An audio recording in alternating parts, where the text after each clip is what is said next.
Learn to let go. Learn to let God trust His design in your life. But why is it we struggle to let God and let go? Alam nyo, walang tao ang gustong surrender kasi they thought wrong. But remember this, surrender is not weakness, but rather wisdom. You should know when to stop. You should know when to let go. Hindi lahat ng bagay ay pinaglalaban.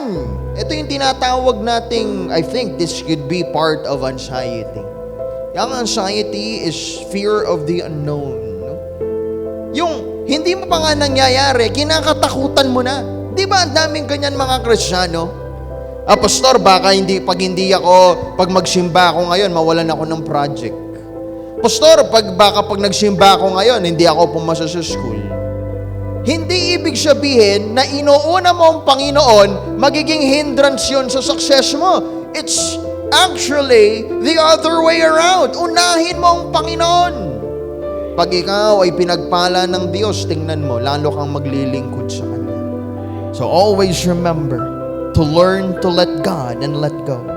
Is it fear that is keeping you? A person? Your plans in life?